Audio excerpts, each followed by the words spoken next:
Hello नमस्कार दोस्तों, मेरा नाम है सरोज सिंह और हेलो मित्र के इस एपिसोड में आज मेरे गेस्ट हैं श्री नंदी जी।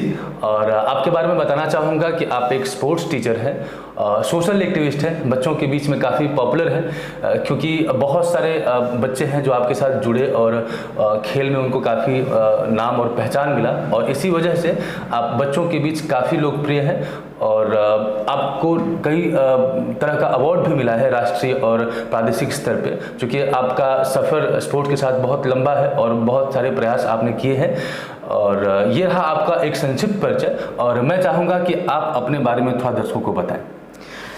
नमस्कार। पहले सोनू जी, आपका और आपके संस्था को, आपके चैनल की तरफ से मैं दर्शकों का भी मैं अभिनंदन करता हूँ।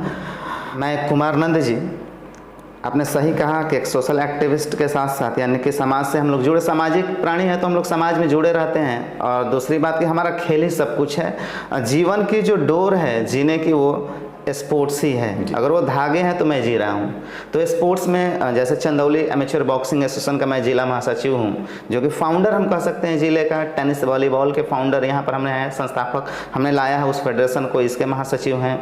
उसके अलावा कुबड्डो मार्शल आर्ट्स हैं, उसका भी मैं यहाँ पर चंदौली का जिला महासचिव के साथ साथ प्रदेश का जॉइंट सेक्रेटरी भी हूँ। आर्म रेसलिंग, इस तरीके से कई खेल संगठन है, खेल जगत फाउंडेशंस हैं, उसका भी मैं जिले का वो पदाधिकारी हूँ। यही एक संक्षिप्त परिचय। सबसे पहले मेरा प्रश्न आपसे ये है कि आप मूल निवासी कहाँ के हैं, क्योंकि कई बार लोगों के अंदर जिज्ञासा होती है आपके बारे में जानने की, तो मूल निवासी आप कहाँ के हैं? देखिए, इस चीज़ को हमें कहते हुए गर्व महसूस करते हैं कि जिस तरह से कृष्ण के दो माँ ने पालन किया था जी, उसी तरीके से हम भी अपने आप को सौभाग्यशाली मानते हैं कि बिहार मेरा जन्मस्थली है, शेरशाह की हुमायूं स्थली चौसा, लेकिन मेरी कर्म भूमि उत्तर प्रदेश के पंडित दीनदयाल उपाध्याय नगर है, चंदौली जनपद। जी, तो यहाँ पर आपका आना कैसे हुआ? इसके पीछे काफ़ी लंबी कहानी है। जब मैं अपनी पढ़ाई बचपन का अपने तरफ से कर रहा था, अपने जनपद से कर रहा था, उसके बाद लोगों का सपना था, लोगों का हम नहीं कहेंगे, मेरे पिताश्री का सपना था, क्योंकि पढ़ाई पापा भी अच्छे थे, अपने समय के गोल्ड मेडलिस्ट थे, बैंक में जॉब पाए, तो उनकी भी इच्छा थी कि हमारा बेटा अच्छा पढ़ने में बने। तो मैंने पढ़ते पढ़ते जैसे कि अच्छा मार्क्स भी आते थे, मैं 2, 3, 4 में था, तो 98, 99 ऐसे मार्क्स आते थे। तो पापा का भी था कि अच्छा कोई सिविल अधिकारी बने जी, तो उन्होंने अच्छे जगहों पर डाल दिया। फिर मैंने पढ़ाई का क्रम जारी रखा, लेकिन अचानक एक मेरे बड़े पापा के लड़के भैया हैं, बड़े भैया हैं, संजय नाम है, तो उन्होंने सचिन को, उस समय क्रिकेट सम्राट फोटो आया करती थी, फ्रंट पर लगा था, उसने कहा कि देखो अभी 16 साल का केवल है और आज पूरे इंडिया में छाया हुआ है। तो मैंने वो देखा तो पता नहीं क्या, हमें लगा कुछ क्लिक कर गया। उन्होंने बोले इसको पूरी दुनिया देख रही, इसका फोटो आया है, हम लोग नहीं आ सकता है क्या? हमने सोचा कि हम भी क्रिकेटर बनेंगे और वहीं जुनून छाया एक खिलाड़ी के रूप में। क्लास में 6 में था, तो हमने बोला कि पापा हम हॉस्टल वगैरह में एडमिशन करा दीजिए। आरा मेरा एडमिशन हुआ और वहाँ से मैंने उसके बाद 9th 10th करने के बाद लोगों ने बताया कि अगर क्रिकेटर बनना है तो इलाहाबाद वगैरह जाओ। तो मैंने घर में कहा कि पापा मुझे तैयारी करने जाना है सिविल के लिए, मैं IAS से तैयारी करूँगा। और वहाँ क्रेज था, वहीं संजय भी आए और बोले कि पापा को मोटिवेट किए, भेज दिए। लेकिन अंदर मेरा क्या छिपा था, टू बी ए क्रिकेटर। हम इसके लिए गए थे जी, लेकिन विश्वास घर का था, पढ़ने में अच्छा गया है तैयारी करने। मैंने घर वालों को उस तरीके से कुछ किया भी नहीं कि झूठ बोलकर मैंने पढ़ाई किया। उसी समय को बचाते हुए मैंने अपने गेम को भी आगे बढ़ाया, काफ़ी अच्छा रहा। अपने स्कूल में खेला करता था, मेरे दोस्त जो थे वो कहते थे कि यार इतनी अच्छी बॉलिंग और फील्डिंग ऑलराउंडर टाइप पर मैं था। तो उन लोगों ने एकेडमी ज्वाइन करने के लिए कहा कि कॉलेज से खेल नहीं होगा, एकेडमी ज्वाइन करो। लेकिन इतनी कॉस्टली जो गेम थी, मुझे क्रिकेट वहाँ से त्यागना पड़ा। यही राज है बिहार से यूपी में प्रस्थान करने का। जी, चूँकि स्पोर्ट्स टीचर के तौर पे आपकी पहचान बहुत अच्छी है, लगभग हर स्कूल आपको चंदौली में जानते हैं और बच्चों से आप ऐसे भी उनको सेवाएं देते हैं। तो स्पोर्ट्स के इस सफ़र की शुरुआत कैसे हुई? क्योंकि आप क्रिकेट में थे, तो फिर इस सफ़र की शुरुआत आपकी कहाँ और किस तरह से हुई? तो एक रियली में हम भी चाहते थे कि अच्छा अधिकारी बने। जी, लेकिन होता ना इंसान को कभी कब क्या ठेस लग जाए। वैसे मैं एक आर्मी मैन बनना चाहता था, क्योंकि ये समाज से स्टार्टिंग में मुझे एक घृणा हो गई थी। लोग देखते थे कि इस रिक्शा वाले को ज़बरदस्ती वो कर देना, मार देना, पैसा कम देना, ये सब जब चीज़ें देखते थे हम कहते हैं कि यार इज इट रियल सोसाइटी। तो हमने कहा कि इट इज़, हम कह सकते हैं नॉट यूनिवर्सल ट्रूथ, बट ये एकदम फेक है दुनिया। सच्चाई वहीं है कि रियल में हम लोग, वहाँ मुझे अनुभूति हुई कि we are soul just we are controlled by the almighty God. आत्मा और परमात्मा के बीच बस यही दो लोग हैं। और मैं जब इलाहाबाद पढ़ता था तो पढ़ते पढ़ते 10 बजे रात होता था, अचानक मेरा मतलब डाइवर्ट दिमाग होता था। वहाँ पर मन कामेश्वर मंदिर है, मैं वहीं पर जाता था। 10 बजे रात में चला जाता था, 11 बजे जाते थे, फिर होता था सुबह कॉलेज आना है। मतलब वहाँ से दिमाग वो हुआ, हम सोचे यार आर्मी मैन सही है, क्योंकि उनकी दुनिया बिंदास होती है, अपने मातृभूमि के वो करते हैं, तभी से एक देश के प्रति अंदर ज़्यादा जिज्ञासा वो हुई। हमने कहा कि वहीं करेंगे जॉब। तो बट क्रिकेट की तरफ नशा था। हम कहें क्रिकेट से तो मैं हो नहीं पाऊँगा, क्योंकि इतनी पैसा कॉस्टली गेम है। घर वाले कैसे बोले कि मुझे पैसा दीजिए, हम क्रिकेटर बनने के लिए आए हैं, तो हम पढ़ने के लिए आए थे। तब मैंने कहा कि नहीं। तो मुझे किसी मालूम चला कि आर्मी जाना है तो हाइट कम है। तो मैंने वहीं पर स्पोर्ट्स ज्वाइन किया। सुना कि स्पोर्ट्स वालों के लिए हाइट वगैरह से मतलब नहीं है। मैंने इलाहाबाद मदन मोहन मालवीय से वहाँ से बॉक्सिंग करना शुरू किया और वहाँ से खेलते खेलते शुरू किया। खेलते खेलते जब पहुँचे तो वहीं बनारस में वाराणसी में एक वो आई थी, आर्मी की भर्ती आई थी। वहाँ मैंने एक्सीलेंट दौड़ दिया था, लेकिन हाइट में पुनः मुझे वहाँ पर छाड़ दिया गया, क्योंकि उस समय मैं एनसीसी किया था। बोले कि नहीं स्पोर्ट्स ज्वाइन करो। तब से हम कहें क्या करें, इंडिविजुअल गेम करें। तो बॉक्सिंग की तरफ रुझान गया, मार्शल आर्ट गेम की तरफ रुझान गया। मैंने नेशनल खेला, मैंने आंध्र प्रदेश में गोल्ड मेडल जीता और वहीं से सर्टिफिकेट लेकर फिर गया। यहाँ पर निकली हुई थी आपके जबलपुर में 2011 के आसपास, नवंबर दिसंबर था। मैंने जबलपुर गया और वहाँ से मेरी आर्मी में सिलेक्शन हुआ था। लेफ्टिनेंट रजनीश वहाँ पर थे, बटालियन 21 के वो चीफ थे। उन्होंने सडन ट्रायल हुआ, ट्रायल में हमने एक तरफा मारा वहाँ पर और मेरा सिलेक्शन हुआ, लेकिन पोस्ट के लेकर वहाँ पर। तो यही राज है कि हम आए, स्पोर्ट्स का जुड़ाव हुआ। क्यों? क्योंकि हम आर्मी में जाना चाहते थे, अपनी हाइट को वहाँ छुपाना चाहते थे, इसलिए मैंने स्पोर्ट्स में आया। एक समय की बात है कि आप स्टेडियम को लेकर संघर्ष कर रहे थे और बहुत ही मुश्किल संघर्ष रहा आपका, क्योंकि आप लेट के कहीं तक पहुँच रहे थे। तो इसके पीछे क्या कहानी है और जो स्टेडियम की आपकी लड़ाई थी वो कहाँ तक पहुँची, अभी क्या स्टेटस है उसका? देखिए, कहा गया है कि the name of life is struggle. संघर्ष ही जीवन है। संघर्ष मेरा शुरू से रहा है, पढ़ाई के दौरान भी रही है। स्पोर्ट्स भी जब हमने जनपद चंदौली में जब आया, अपने वहीं आर्मी का जॉब जब ड्रॉप मैंने किया और उसके बाद जब जनपद अपने गृहनगर में आया, पंडित दीनदयाल उपाध्याय नगर में, तो यहाँ पर स्पोर्ट्स का हमने देखा कि कराटे का एकदम हर जगह फैला हुआ है जाल, और ऐसी जाल जो लोगों को जकड़ लेती है, वहाँ से निकल नहीं पाते हैं और फिर अपनी ज़िंदगी खो देते हैं। हमने सोचा फिर वही बात कि कौन सा संघर्ष, कौन सी लाइफ, मैंने लड़ना वहीं से शुरू किया। फेडरेशन मैंने सोचा कि उस कराटे का लूँ। कराटे का मैंने फेडरेशन कई स्टाइल इसके, मैंने कराटे का वो फेडरेशन भी लाया, लेकिन सक्सेस नहीं हुए। लोग जाल बना चुके थे, बढ़ने नहीं दे रहे। तब मैंने बॉक्सिंग की तरफ बढ़ा, बॉक्सिंग की फेडरेशन लेकर आए। वहाँ भी मैंने संघर्ष किया, वहाँ भी रोका गया कि बंद हो जाए, ना चले। इस दौरान करते करते फिर हुआ कि लड़के खेलेंगे कहाँ से, जगह नहीं थी। मैंने स्टेडियम की मांग शुरू किया। आज से 6 साल पहले मैंने भी विज्ञप्ति सौंपा था विभिन्न विधायकों को। मैंने यहाँ के स्थानीय चेयरमैन को मैंने 4 साल लगातार लिखित अपने पैड पर हमने वो सौंपा। 1 साल तो हम अनशन पर बैठने जा रहे थे, लेकिन लोग आकर अपने सभागार में बुलाकर मीटिंग करवाया कि नहीं अगले साल एकदम हो जाएगा।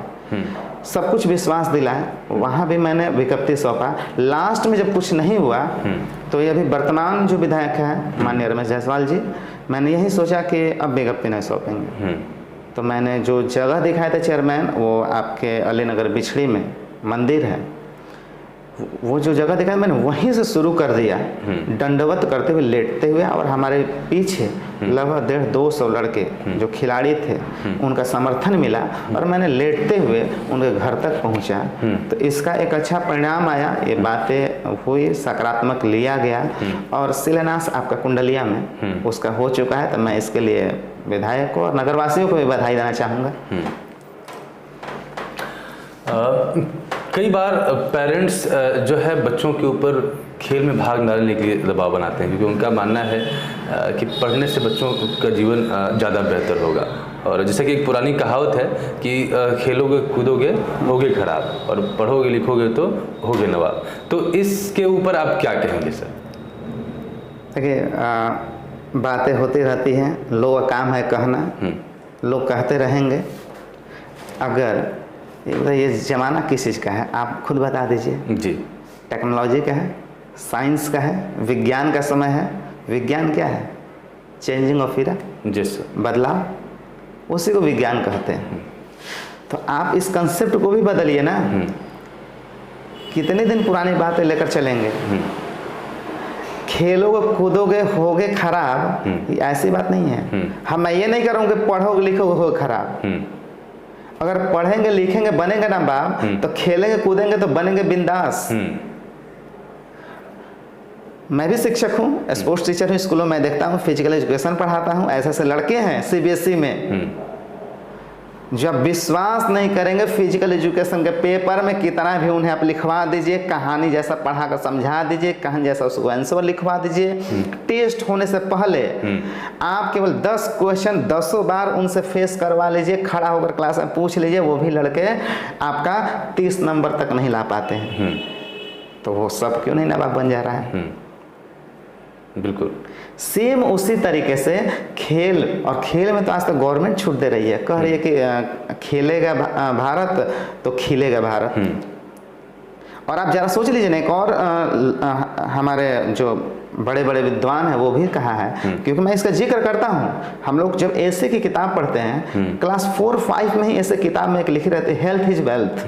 वहाँ एक लाइन लिखी रहती है कि sound mind lives in a sound body. ये बहुत ही बड़ी सेंटेंस है, a sound mind lives in a sound body. और मैं सभी को मैं बताना चाहूँगा कि अगर ये गलत स्टेटमेंट है तो ये स्टेटमेंट बदल देना चाहिए और ये लिखना चाहिए कि sound body lives in a sound mind. Yes sir, नहीं हो सकता है, क्योंकि सच्चाई यही है कि शरीर आपका अच्छा रहेगा तभी मस्तिष्क भी स्वस्थ रह पाएगा। जी, इसके ऊपर मैं आपको एक बात बताना चाहूँगा कि हमारी बॉडी जितनी भी एनर्जी जनरेट करती है उसका 80% जो है हमारे ब्रेन के द्वारा कंज्यूम कर लिया जाता है, यानी पूरे के पूरे एनर्जी का 80% हमारा दिमाग ले लेता है। अब जब हमारा शरीर स्वस्थ रहता है तो जाहिर सी बात है कि हम ज़्यादा एनर्जी जनरेट करेंगे और इसका मतलब कि हमारे ब्रेन को ज़्यादा एनर्जी मिलेगा। तो इसका सीधा असर हमारे स्वास्थ्य से जुड़ा हुआ है कि अगर हम ज़्यादा एफिशिएंसी चाहते हैं, ज़्यादा साथ तो खुद ही डिफाइन कर दिए, क्योंकि आप एक शिक्षक हैं, एजुकेशन से जुड़े हैं भाई। हम लोग तो खेल वाले हैं, हम लोग पर तो धब्बा मार दिया गया है कि अरे ये सब खेल वाला है। खेल का डेफिनेशन ही समाज में दे दिया गया है कि अनपढ़, और we are not illiterate, we have more knowledge. हमारी फिजिकल एजुकेशन डेफिनेशंस कहती है कि एजुकेशन जो प्रोसेसिंग ऑफ लर्निंग है, जो आपके बिहेवियर को चेंज करती है, वही एजुकेशन है कि हमें क्या सही बोलना है। हम एब्यूजिंग करने लगे, हमारे पढ़ा रियल होगा। क्योंकि आज के समय में अगर आप देखेंगे तो बहुत सारे ऐसे लड़के हैं जिनको डाइजेस्टिव का इशू होता है और शरीर पे ओबेसिटी हो जाता है। अब जाहिर सी बात है कि उनकी बॉडी एनर्जी जनरेट नहीं कर रही है और उनको हेल्थ की इशू। उसका रीजन यही है कि दिन भर बेटा पढ़ो, बेटा पढ़ो, एग्जाम आ गया, आपकी कोचिंग जाओ, अच्छा कोचिंग हो गया, घर पर पढ़ो, मतलब दिन भर, मतलब जब पढ़ो पढ़ो पढ़ो। अरे पहले के भी लोग अधिकारी बनते थे, पहले के भी लोग नौकरी करते थे, पहले के भी लोग जीवन यापन अपना अच्छे से करते थे, तो क्या वो लोग फेलियर थे? बल्कि ज़्यादा सुखी थे। क्यों? कि उनके दिमाग पर स्ट्रेस नहीं होता था, तनाव नहीं होता था। पहले के लोग में एकता थी, यूनिटी थी। अब सब डिस्ट्रॉय हो चुका है और इसका केवल और केवल ये समाज है। एक मैं आपको घटना का जिक्र करना चाहूँगा। 2 महीने पहले की न्यूज़ है, केरला से आई थी कि एक बच्चा था जिसने नीट का एग्ज़ाम दिया और नहीं निकाल पाया, उसने सुसाइड कर लिया। और उसने सुसाइड कर लिया, वो घर का एकमात्र लड़का था। उसके पिताजी को इस बात से गहरा आघात पहुंचा और जब तक उसका अंतिम क्रियाकर्म होता उसके ठीक पहले उसके पिताजी ने भी सुसाइड कर लिया। इतनी दर्दनाक घटना। अब एक और घटना का मैं जिक्र करूँगा। हम नाम लेते हैं थॉमस अल्वा एडिसन का। 2000 बार फेल हुए और आखिर में वो कर दिखाया जो करना चाहते थे। तो कहने का मतलब ये है कि अगर आप स्ट्रांग हैं, आपका माइंडसेट स्ट्रांग है, अगर आप पढ़ाई में थोड़े ऊपर नीचे भी हैं, तो बाकी जो 2 साल में काम करते हैं आप 3 साल में करेंगे, 4 साल में करेंगे, लेकिन अंततः आप वो हासिल कर लेंगे। लेकिन ये जो पढ़ाई को लेकर प्रेशर क्रिएट किया जाता है कि आपका इंटरेस्ट अगर किसी अन्य चीज़ में है तो भी इतना प्रेशर बनाया जाता है कि आप उसको छोड़ के आप इसी में आइए। और अगर आप किसी ऐसी चीज़ में स्ट्रगल कर रहे हैं जो आपको पसंद नहीं है, परफॉर्म तो आप करेंगे क्योंकि अगर आप जिस फील्ड में ट्रेनिंग लेते हैं तो उसमें आप बढ़िया करेंगे, लेकिन उसके फेलियर को आप सह नहीं पाएंगे। लेकिन जिस चीज़ में आप इंटरेस्टेड हैं, जो आपको खुशी देती है, तो उस काम को करते समय आपको सफलता असफलता का बोझ नहीं होता, क्योंकि आपको वो करने में खुशी मिल रही है। और ऐसा संभव है कि आप लंबे समय तक वो काम कर पाएंगे। और जब आप इंटरेस्ट से किसी काम को लंबे समय तक करेंगे तो सफलता ऑब्वियस सी बात है कि आपको मिलेगी। इनफैक्ट आपने सही कहा, और मैं आप सभी को यही निवेदन करूंगा कि इस चीज़ को फॉलो करना होगा कि आप एक शिक्षक हैं, गुरु हैं, और आपने बहुत अच्छी से ये बातों कहा। तो हम भी इस चीज़ को फिजिकल जोड़कर जब आपको बोलेंगे तो कार्य करने के लिए, पढ़ने के लिए, किसी भी काम करने के लिए जब वर्कआउट करेंगे, भले चाहे आपको लिखना हो, मैथ्स आप सॉल्व कर रहे हैं, कैलोरीज बर्न होती है। तो फैक्ट हम तो बनी बनाई बात नहीं बोल रहे हैं भाई। ठीक है, आपके नज़र में स्पोर्ट्स वाले अनपढ़ होते हैं जी, लेकिन ये देख लीजिए कि अनपढ़ों के पास ये नॉलेज होती है जी। तो ये आप नहीं कह सकते कि फिजिकल वाले अनपढ़। कैलोरीज जो बर्न होती है, तो कैलोरीज कहाँ से आएगी जी? क्या फिर से पढ़ने से आ जाएगा? कैलोरी जो बर्न हो रही है, कैलोरीज बर्न होगा, वीकनेस होगा तो टीबी रोग आपको होगा जी, जी। वहां से बचाव कौन करेगा? अच्छा न्यूट्रिशियंस लेना है, कार्बोहाइड्रेट्स आपके बॉडी में 60% आनी चाहिए। तो आएंगे तो वर्कआउट करेंगे, तो वर्कआउट करना बहुत जरूरी है। आज जैसे कि आप इस बात का जिक्र कर रहे हैं, और आई एम श्योर कि ये सिर्फ आप समाज के मानसिकता के आधार पर बात कर रहे हैं, क्योंकि स्पोर्ट्स टीचर बनने के लिए भी आपको क्वालिफिकेशन चाहिए, और वही क्वालिफिकेशन चाहिए जो एक सामान्य टीचर के पास भी होता है। तो इसमें अनपढ़ या कम पढ़े लिखे होने का तो प्रश्न ही नहीं है। लोग बोलते हैं तो लोगों को मैं जवाब देना चाहिए। एक सामाजिक धारणा है कि कोई अगर स्पोर्ट्स से जुड़ा हुआ है तो लोग मान लेते हैं कि शायद ये कम पढ़ा लिखा है, लेकिन मैं बताना चाहूंगा कि स्पोर्ट्स से भी जो जुड़ा है वो भी अच्छा खासा पढ़ा लिखा व्यक्ति होता है। सचिन तेंदुलकर को ठीक है नहीं पढ़े हैं, अनिल कुंबले को देख लीजिए ना, इंजीनियर है, श्रीनाथ को देख लीजिए ना, इंजीनियर है, राहुल द्रविड़ को देख लीजिए, लेकिन वो स्पोर्ट्स टीचर नहीं है। टीचर बनने के लिए तो आपको क्वालिफिकेशन चाहिए। वो खिलाड़ी है अलग बात है, खिलाड़ी कम पढ़ा लिखा भी हो सकता है, लेकिन टीचर वही बनेगा। Central advisory board of physical education ने उसके लिए मानक तय किया, जैसा बीएड करके पढ़ाते हैं, एमएड करके, उसी तरह से बीपीएड करना होता है, एमपीएड करना होता है। कोच भी बनना है, नहीं पढ़ाना है, आपको कोच बनना है। Just you have to do NIS, और एनआईएस वही कर सकता है जो नेशनल लेवल का प्लेयर होता है। कह दीजिए भाई प्लेयर में खेलना कहाँ है, लेकिन नेशनल प्लेयर, वो नेशनल के साथ साथ आपके पास ग्रेजुएशन की डिग्री होनी चाहिए, और 1 साल की वो डिप्लोमा हो जाती है, बाकायदा 1 साल तक आपको पढ़ाया जाता है। और सबसे बढ़िया फायदा मैं आप लोगों को ये बताना चाहूँगा कि सर से मेरी मुलाकात लगभग 2011-12 के टाइम हुई थी, करीब 11-12 साल बीत चुके हैं। और मैंने ये अनुभव किया कि मेरे साथ जो लड़के थे पढ़ने वाले, जब मैं उनसे 5 साल बाद मिलता हूँ तो ऐसा लगता है कि उनकी उम्र मुझसे दुगुनी बड़ी हो गई, और जब मैं आपसे 11 या 12 साल बाद मैं आपको देखता हूं तो ऐसा लगता है कि आप फिजिकली वहीं पे हैं, जैसा आप पहले दिखते थे वैसे अभी दिखते हैं। तो कहीं ना कहीं इसके पीछे स्पोर्ट्स का एक कंट्रीब्यूशन है कि आप वैसे ही यंग और एनर्जेटिक। आप अपने में एक बात अभी आपने कहा जी कि मैं अपने साथ के लड़कों को मिलता हूं तो देखता हूं कि वो 5 साल अधिक एज वाले हो गए। आप क्यों नहीं हुए जी? आप क्यों नहीं हुए जी? इसीलिए नहीं हुए, यानी आप भी अपने मित्रों से 5 साल छोटे लगते हैं। आपने कहा कि हमारे साथ वाले लगता है कि 5 साल 10 साल अधिक जी जी। आप हमको छोड़ दीजिए, आप अपने ही कंपेयर कर दीजिए। क्यों? कि मैं भी आपको जानता हूँ, ये दुनिया गोली है, सब एक दूसरे से परिचित हैं जी। अब हम एक्सप्लेन यहाँ पर प्रैक्टिकली, क्योंकि फिजिकल वाले में और स्पोर्ट्स वाले में सब कुछ प्रैक्टिकली बात करते हैं। समाज अगर उन पर उंगली उठाता है तो वो भी समाज की ही बात बोलते हैं जी, और उसी के आधार बात करते हैं। तो आप सुनो सर, इसलिए कम वो चीज़ करते हैं, मैं प्रूफ कर रहा हूँ, क्योंकि आपको भी मैं देखता हूँ, जानता हूँ कि आप डेली ग्राउंड में समय देते हैं जी जी। आप एक्सरसाइज डेली करते हैं, you are also sports person जी जी बिल्कुल। स्पोर्ट्स पर्सन का मतलब ये नहीं, वो डेफिनेशन समाज को हटाना पड़ेगा कि स्पोर्ट्स पर्सन का मतलब ओलंपियन बन जाओ, दैट इज नॉट जी।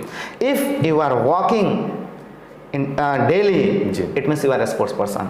आप मत दौड़िए, वॉकिंग भी डेली कर रहे हैं तो पैदल वाली भी एक गेम होती है, आप उसी के प्लेयर हैं।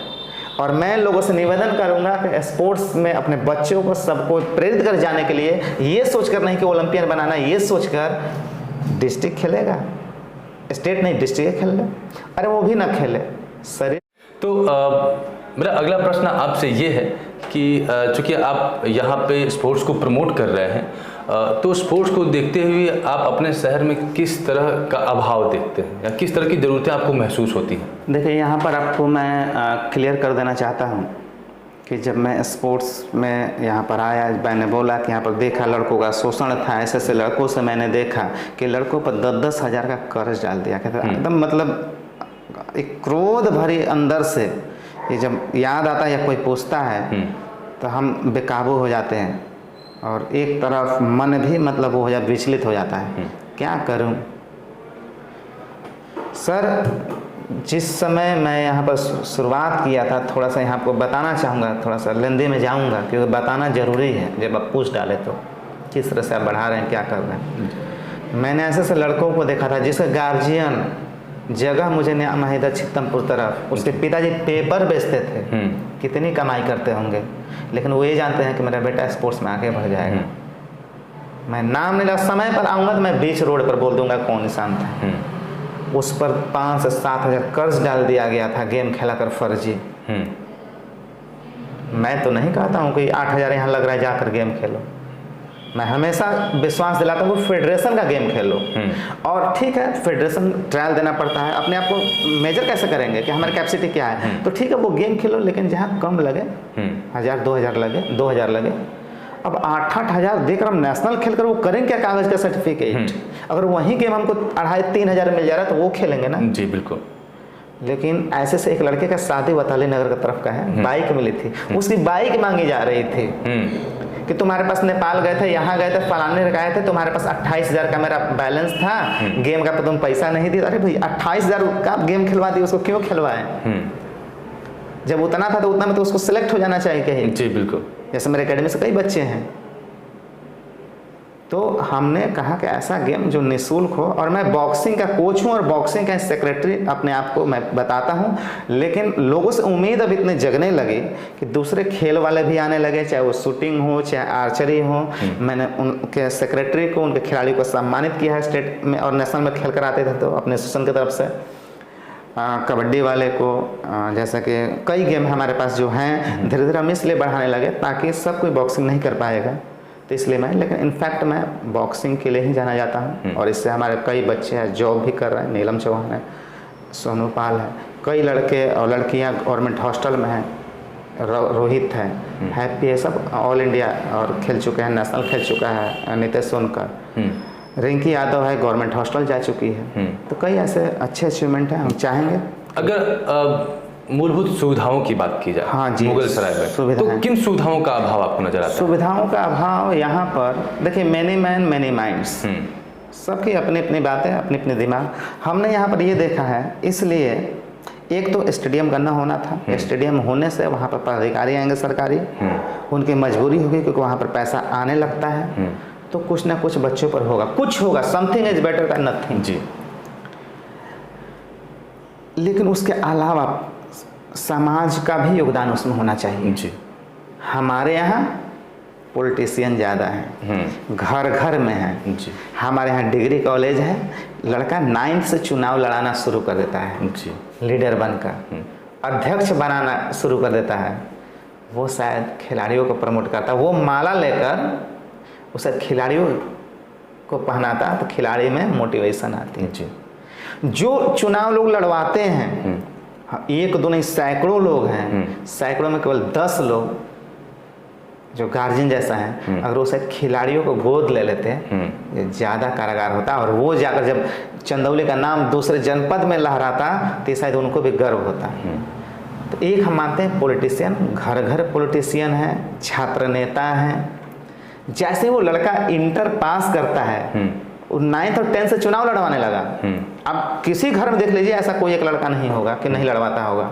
और जैसे ही 11-12 पास किया, BA में एडमिशन लिया, वो खुद चुनाव लड़ने लगता है।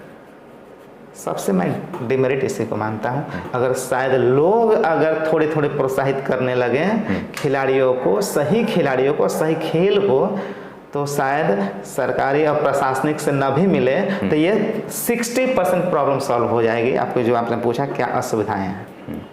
चलिए एक आखिरी क्वेश्चन मैं आपसे लूँगा कि सोशल मीडिया पर आपको अलग अलग विधा से अलग अलग क्षेत्र से जुड़े लोगों का जन्मदिन मनाते हुए देखा जाता है। जन्मदिन मनाते हुए देखा जाता है और बर्थडे उसको इंग्लिश में बोले तो।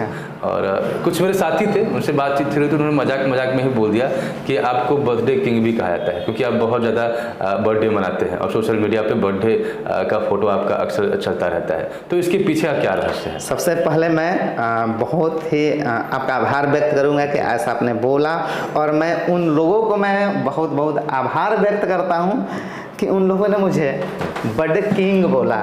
एक तो ताज दिया कोहली किंग, तो नंद जी बर्थडे किंग, इसलिए मैं उनको धन्यवाद देना चाहता हूँ इस अच्छे पद के लिए और इस तरह सम्मानित किए। अब बताइए, जन्मदिन मनाना क्या गुनाह है क्या?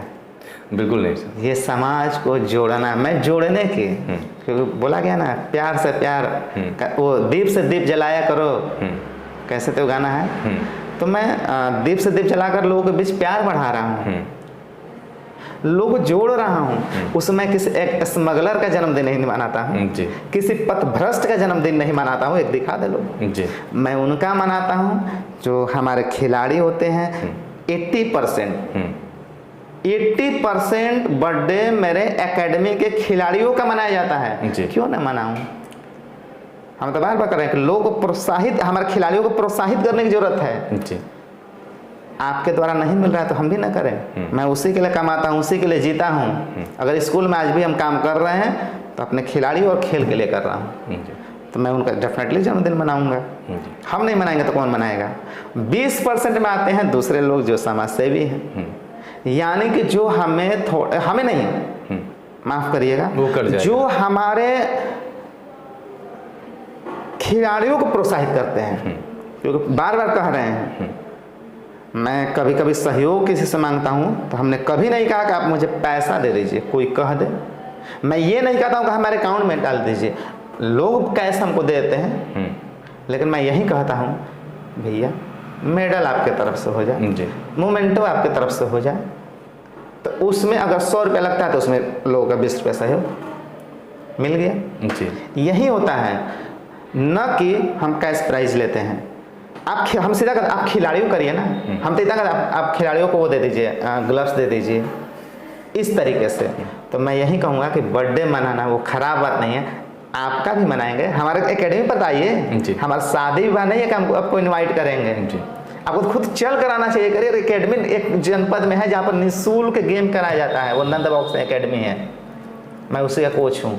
तो उस नंद बॉक्सिंग एकेडमी आपके खिलाड़ी से नीलम चौहान जैसा यूपी पुलिस ज्वाइन कर ली, जो लड़की कभी सूज के लिए मोहताज थी। सोनू पाल बेचारा, कभी हम क्या बताएं, लेकिन उसके पेरेंट्स ने उसको सपोर्ट किया। आज वो आरयू में है। सलमान खान नाम का लड़का जो आरयू में है। ऐसे कई लड़के अच्छे अच्छे जगहों पर चले गए। उसके बाद आप कह रहे हैं कि उनका जन्मदिन, आप उनके या प्रैक्टिस कैसे कर रहे हैं छोटे छोटे बच्चे। मैं धनुगाही नहीं कर रहा हूँ, ऐसे जगहों पर आप आकर तो देखिए। अरे बच्चों के साथ फोटो खिंचवा कर प्रैक्टिस समय डाल दीजिए, तब ना हम जानते हैं कि आप इस खेल के हितैषी हैं। तो आपका भी हम बर्थडे काटने के लिए तैयार हैं जी। तो बर्थडे काटने का मेन यही मकसद है कि जिन्हें खेल से प्रेम है, जो हमारे खिलाड़ियों को इज्जत देते हैं, मैं उनको भी बुलाता हूँ कि चलो भैया खिलाड़ी के हित में आप काम कर रहे हैं। मैं ऐसे लोगों को, यानी कि जो कह सके मोटिवेटर लोग हैं, हम नाम नहीं लेंगे, 2-4 नाम लेंगे कि भाई इनका क्यों कटवाते हो।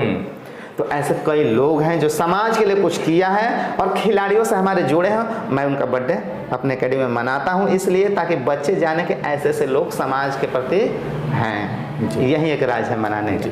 तो ये रही मेरी चर्चा नंद जी सर के साथ, और आई होप कि ये चर्चा आपको पसंद आएगी। हमने उन्हीं टॉपिक्स को छूने की कोशिश की जिससे समाज का कुछ भला हो या समाज से जुड़ी हुई चीज़ें हो। आई होप कि ये चर्चा आपको पसंद आएगी। वीडियो में बने रहने के लिए बहुत बहुत धन्यवाद। मिलते हैं आपसे अगले एपिसोड में, तब तक के लिए नमस्कार।